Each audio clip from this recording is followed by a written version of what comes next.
Music Radio WLS Chicago. Music people WLS. WLS Music Radio presents Music People, brought to you by Old Style. Pure brewed in God's country, slowly and naturally. Tonight, an hour with the Jefferson Starship. And we'll begin our conversation after this word from Old Style. Hi, Brant. And Mickey's got the high voice that you hear through all of this stuff now. Yeah, pretty high. Did you kind of fill in when Grace Slick left with that high voice falsetto, or were you? Well, I've always sung high, really. Yeah. You know, well, not that you just suddenly said, "Hey, tomorrow I'm going to sing high." it's not something you just suddenly decide to do, I don't guess. But yeah, I joined the band after both Grace and Marty had both left, and this was probably early 1979. Mm-hmm. That's not falsetto that you hear on the record. That's your real voice. Yeah, I don't have a falsetto. I can't sing a real falsetto that he uses for most of the recordings. Yeah. How do you discover a voice like that? Is it something that since you were a kid you were singing like that? Not, well, I guess I always possessed it, but I didn't really discover what I could do with it, I guess, until about 10 years ago when I met this black gospel singer, a guy named Gideon Daniels, and I hung around with him for a couple of years, and he sort of taught me how to use it, really. We'd just walk around, and he would sing a lick, you know, and I'd try to duplicate what he did, you know, and that's how I learned. Yeah. But after that time, were you trying to sing? I guess for guys always are forced when you're in choirs and things to sing low. And maybe that's that macho thing, Not the Vienna Boys Choir. Right? I was just trying to, you know, before then, just duplicate the sounds and voices of people who I admire. I mean, you know, most of the bands I've been in were like, you know, top 40 copy imitation bands. So I was trying to sound like Rod Stewart or Joe Cocker or somebody, you know, whoever's record we happened to be duplicating at the time. So, but then after I met Gideon, I started to just use my own voice, my instrument, and, you know, for better or worse, whatever it was. Have you done a lot of stuff on other people's material? Other albums? Not well. I don't guess a whole lot. Some. I used to do more than I do now because now I'm pretty. You know, the Starship takes up most of my time. Starship and solo album and stuff. So I don't have a lot of time. But I used to. I did sessions with people like you know, Elvin Bishop before I joined his band. I sang on some of his records. Bonnie Bramlett, Delbert McClinton, Joe Vitale. You know, a lot of stuff like that. I guess you'd get to the point where people would say, pick your voice out hearing some of the stuff you do in the Starship and say, hey, I'd like to have that quality on an album I'm working on. Are you getting into things like that? No, not really. Usually it's just through personal acquaintances and stuff. You know, you just meet people through working at the studio. Sometimes, like a lot of the outside work I've done has been because whoever was producing that act may have worked with me at some time in the past or something and said, hey, well, if we need background vocals on it, Mickey's right down the street. I know him. I'll call him up or whatever. Okay. Or whoever. Usually, I did most of it like in Sausalito. We all live in Marin County, and I live real close to the studio and know a lot of people, so. Hey, it's who you know, you know. Let's talk to Craig for a minute. How did you get started in music in the first place? Were you in like a neighborhood band, a high school band, or? Well, Brant, I was in a neighborhood high school band, all of those things, and ended up.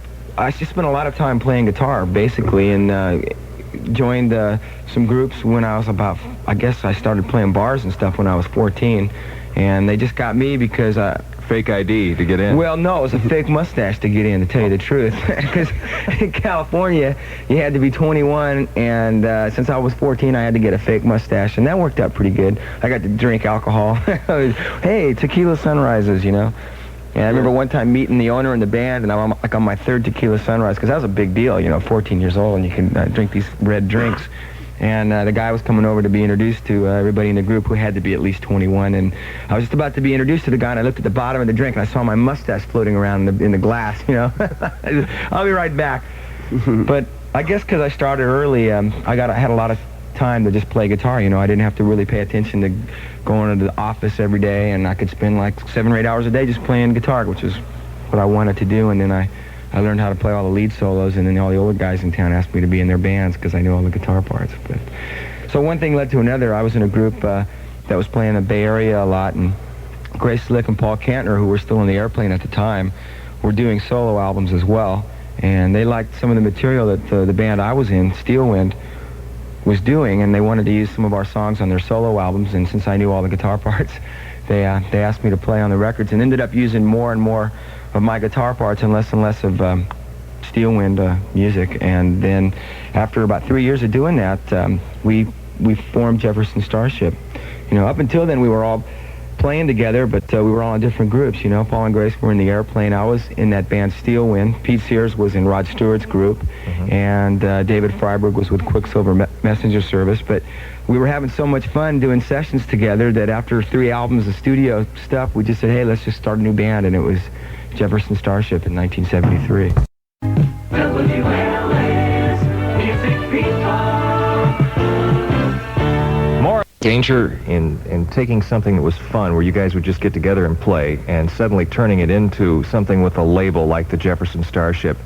Does the fun go out of it at all when you start to do this? The fun was there all the time, and that's why we ended up making a band out of it, because it was more fun than the real bands that we were in. And even though at the time we were just getting together doing sessions and it was real part-time, Pete would fly over from England and I would, drive up to San Francisco and do sessions. We were having a lot of fun doing it, and that's why we formed Starship, because it was fun, and I think it just got to be more and more fun. I guess there would be a danger there making it a full-time job and maybe having a lot of pressure to keep doing it, but it's so far it's just gotten better. It must be kind of strange to be members of a band that's had several incarnations of people, and you'll go to a concert and there'll be older people that'll be there that say, remember the original Jefferson Airplane, and they're saying, hey, who are these guys, or who are these guys now? Do you get any of that kind of feeling?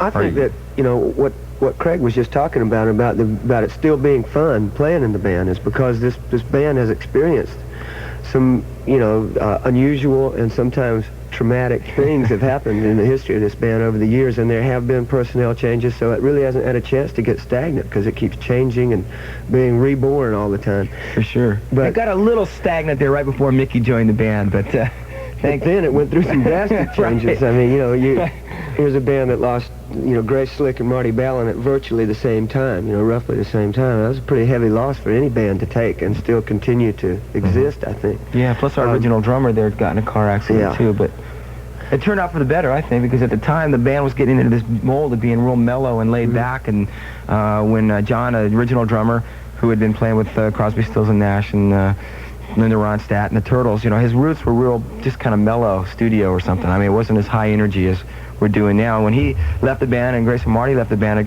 gave us a chance to get into more high energy. And then there was Mickey, who really kicked us in the ass, and Ainsley Dunbar joined the group, and I think it was what the band really needed at that time. If we ever got stagnant, it was right before Mickey joined the group, and it was only for, I don't know, a few weeks. But about the audiences, I've noticed, it appears to me anyway that at least from, you can't see if there are 20,000 people out there, and you can really only see the first few rows usually, but they look real young to me. The audiences look real young, and if these people, who most of the faces that I see were Jefferson Airplane fans, and they must have been listening when they were about 4 or 5 years old, because they look pretty young, but and it's getting more so like that all the time, I think, now. Even though some of the audience looks like they're 16, 18, 20 years old, they still respond tremendously to songs like Somebody to Love and White Rabbit and Ride the Tiger. They are familiar with those songs. So it's like... well, radio's kept those alive, too. Since they play the oldies, those songs they've grown up with. Yeah. Right, just like, you and I, we know Buddy Holly songs, right? Yeah. We may not have been around when those were original That's true. hits, but I hope we weren't around then.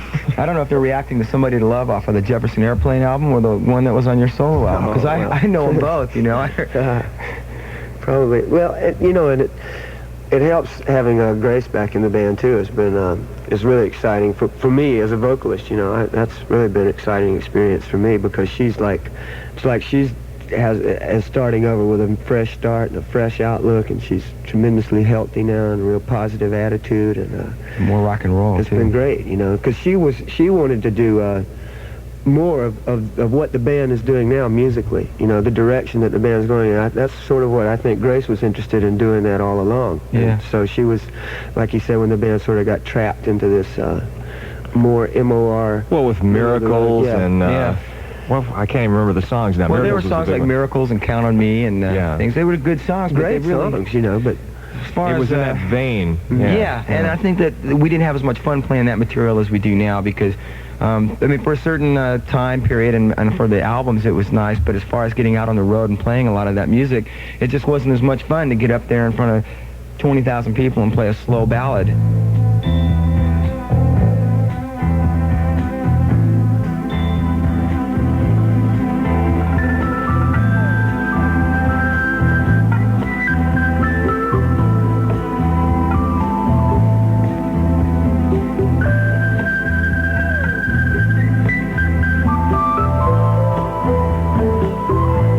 If only you believe like I believe, like I believe.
Mickey, how did you get started? Let me grab that before we go too far. Okay, well, you know, I started out in high school, you know, little top 40 copy bands, I guess inspired mostly by the Beatles and the Rolling Stones and all that. And then I did that. That was like mid-60s.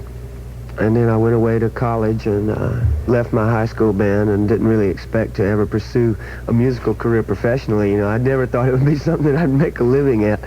So I went away to college and got into another band with people in college who were sort of in the same situation that I was in, musicians who had gone away to school and left their high school bands behind but said, hey, I still want to play. So we put together a band and played a lot of like we would play every Wednesday night at the college student union and all that kind of stuff. And then I got into more R&B music then, you know, Sam and Dave, Wilson Pickett, Otis Redding, all that stuff. And then about 1971 is when I met the gospel singer that I referred to earlier that you know, it was probably my biggest influence as far as discovering my voice and developing a style and stuff. And I went to California with him. All this other was happening in Georgia, which is where I'm from. I guess I should say that. And then I went to California in 71 for about a year and traveled around with Gideon and learned how to sing. And then I moved back down south, and then through Gideon I first met Elvin Bishop. And then in 1975 he asked me to join his band because he had come back down to Georgia to record for Capricorn Records in Macon. So he called me up and said, come do some background vocals, and he liked it, so he asked me to join the band. So I was back to California again in 1975, and then I've been living there ever since. And I stayed with Elvin till 78 and left his band, and then early 79, Starship called me up and told me they were looking for a singer, and Craig had heard some of my Elvin Bishop records and my solo album and stuff, and the Starship manager, Bill Thompson, knew who I was. So they decided to ring me up and see how it would work out. And You forgot one part. What? That I bet you never even think about. And I flashed on it this morning for some reason, and that's that you and I worked on an album together, and we didn't even know each other. And Grace was on the record as well. It was for the soundtrack of a movie about skateboards. And since I was riding a lot of skateboards at the time, they asked me to contribute some music. And Mickey Thomas, they knew was a great singer, so they asked him to do some overdubs on the theme song. And it turns out they did an album of the soundtrack for the movie Skateboard. Mickey did the theme song for, and me and Grace did a song on the album as well. And we never even knew each other. It's just that when I got a copy of the album and I heard his voice, I'm going, man, these singers for these B movies are getting better and better. You know, and listen to those guys. At that point in time, you know, like this was probably, what, 76 or 77, somewhere in there, and my manager then called me up and goes, hey, you want to sing on a movie soundtrack, you know? And I thought, wow, a movie soundtrack, yeah.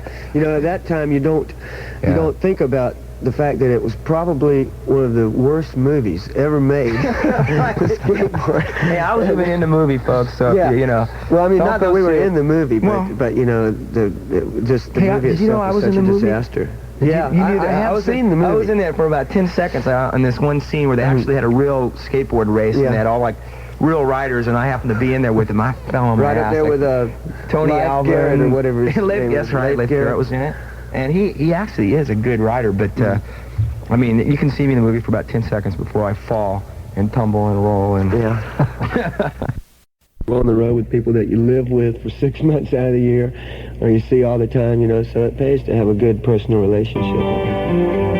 The whole thing with Paul and the hospital, and what was a brain hemorrhage? Was that? Yeah, I guess it was a cerebral hemorrhage. That's the story we all got. Yeah, but I don't know, because I called him up the next day, and he was fine. I mean, so I didn't know that. I heard, wow, cerebral hemorrhage in the middle of the night. Oh, no.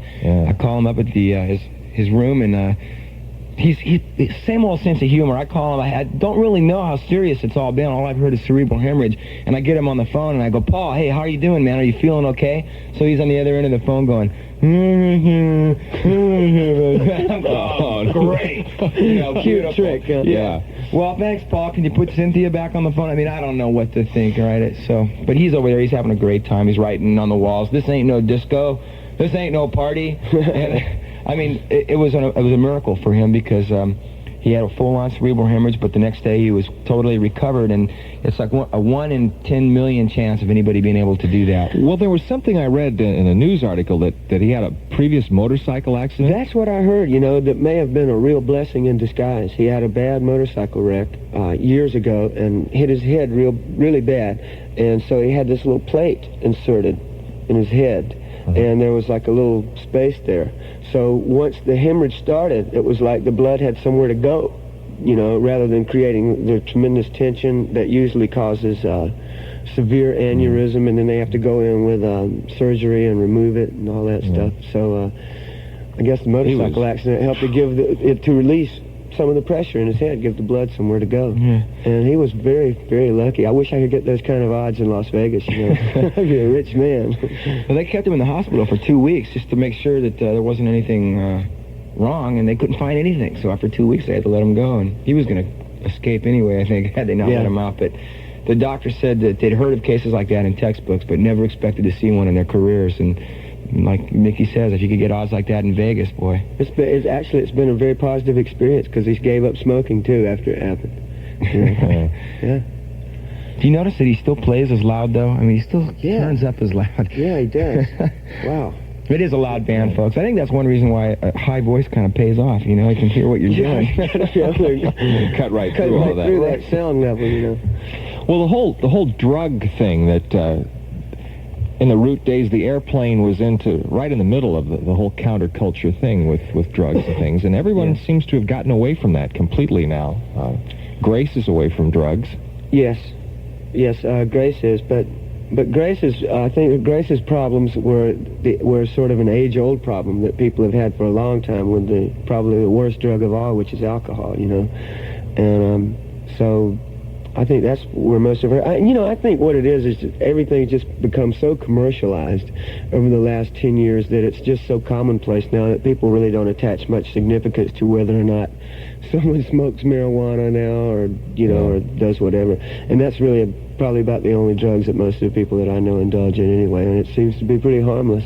The shock value isn't there anymore. No, definitely not. And, you know, we're not into things like Quaaludes, man, or, you know...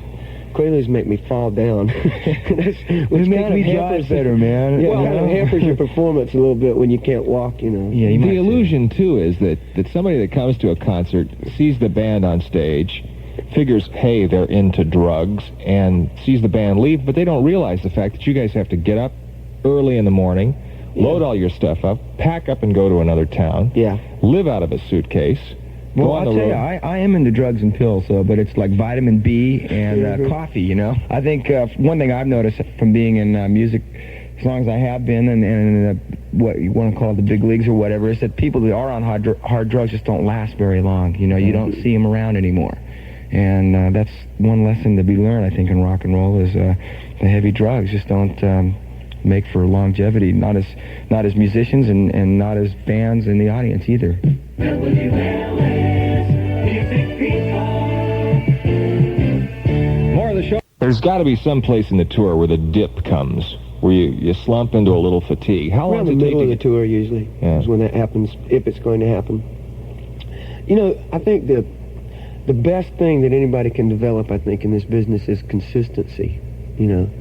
I mean, it's just, which is really a hard thing to do. It's hard to get to psych yourself up, you know, every night to be at your peak performance. And sometimes physically it's impossible if you're a singer, because sometimes, you know, due to circumstances beyond our control, the voice is not there. And you wish, you know, you could be perfect every night. But just to be as consistent as you can, I think, is a great attribute. And but sometimes a dip occurs around the middle of the tour. Maybe the intensity gets down a little bit and then starts to pick up again.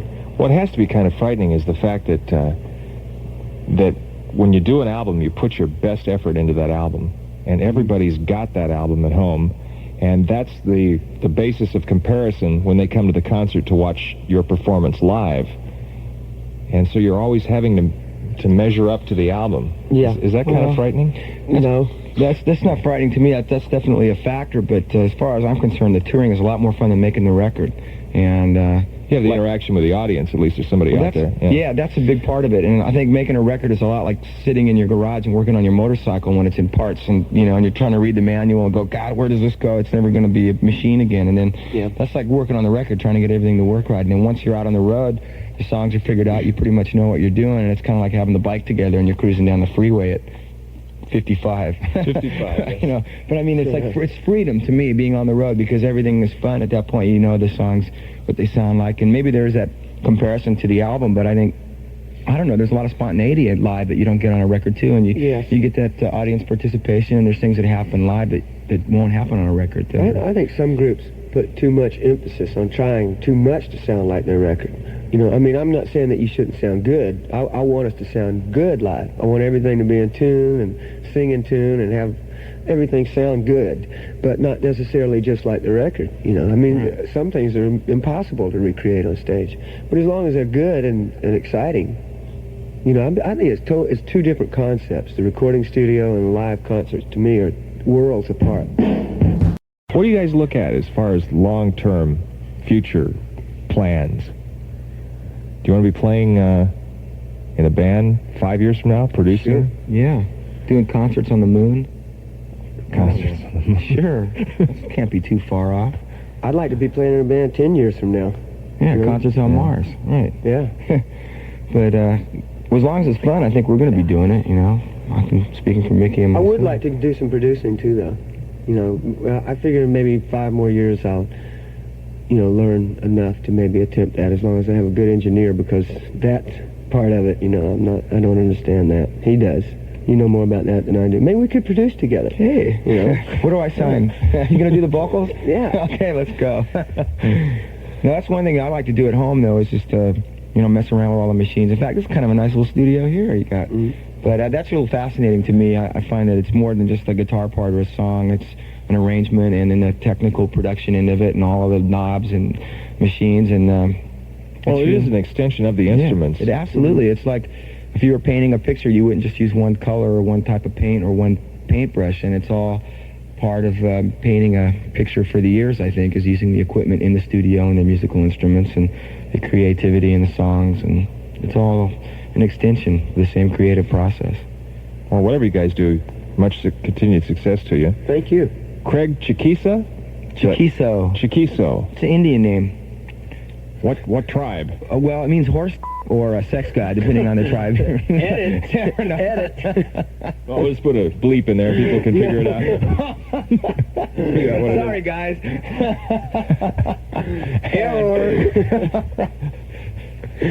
And Mickey Thomas.